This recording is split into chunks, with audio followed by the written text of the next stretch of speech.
The Latron Incarnon Genesis is the most well-received version of all the ones we could get our hands on. Its Incarnon form changes the weapon's fire mode from its can to a traveling projectile that can ricochet off enemies on terrain, exploding up to 6 times with a 4-meter radius. This form makes it one of the best AoE weapons in the game without ammunition sustain issues, and its laid back and powerful gameplay is a ton of fun to use. If you're interested in learning about my version of the Incarnon Latron, tested and approved against level cap enemies, I'll explain in detail each of my evolution and mod choices for this new beast of a weapon in Warframe.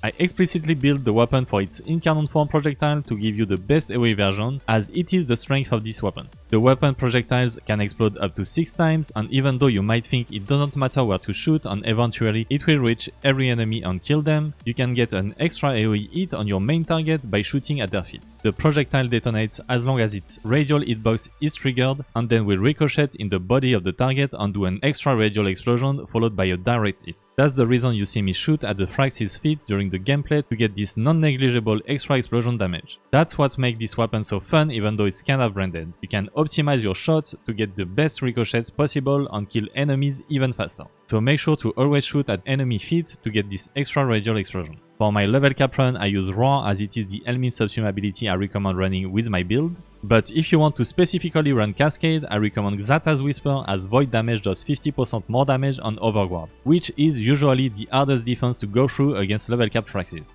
Now, let's get into the way I built the weapon and why I built it like this. As I said, this version of the Latron is by no means single target focused, even though we can kill level cap Fraxes with it. I made sure to maximize its AoE potential for the fastest annihilation. Note that the double tap Latron augment only works on its normal form and is unusable in its Incarnon form. The Latron radial attack does 50% puncture damage and 50% hit damage, which makes the weapon extremely balanced as both puncture and hit are effective against any enemy in the game except Proto Shields that reduce its damage by 50%. I decided to not use 2 slots for elemental mods and instead use 2 utility mods. If you compare the explosion radius of the Latron with other AoE weapons, it is by no means the biggest, but its low damage fall-off makes it extremely strong as it only goes from 100% to 80% from central impact. So as long as you hit the radial attack, you should get close to its maximum damage potential every time. I then modded Prime Fast Hands as reload speed will allow you to evolve the weapon faster into its Incarnon form.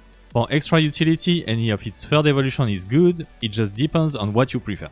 I personally went for Marksman's Hand to make it easier to shoot enemies in the head and charge up my Incarnon transmutation. However, if 15 bullets aren't enough for you to charge a weapon, you could opt for Extended Volley and add the mod Stabilizer in its Exilus slot for 0 recoil. Note that in Incarnon form the weapon has no recoil. This third evolution is explicitly for improving the weapon's quality of life in its normal form. As you've seen in the gameplay, I was using Roar as my weapon is built around Hunter munitions for massive slash AoE damage. Since I didn't modify the IPS and elemental values of the weapon, this Latron still has 50% of its damage as puncture damage. Therefore I choose Riddle Target as its second evolution and further maximize the multi-shot of the weapon by modding Galvanized Chamber and Vigilante Armaments. For its fourth evolution I decided to go for Critical Parallel to deal massive critical damage, and so added Critical Delay, Vital Sense and Vigilante supplies to the build. As we are shooting at enemy feet, I didn't go for Arcane Primary Deadhead, instead I used Arcane Primary Merciless, which also gives a boost to reload speed for faster transitions into the weapon's Incarnon mod. Since our build is focused around Hunter Munition / procs, you need to add the Bane mod matching the faction you'll encounter for maximum DOT numbers. I'll probably give you a Disruption level cap version of this weapon in the future, but for now this is what I've been having fun with lately, and I really wanted you guys to see this version of the Latron.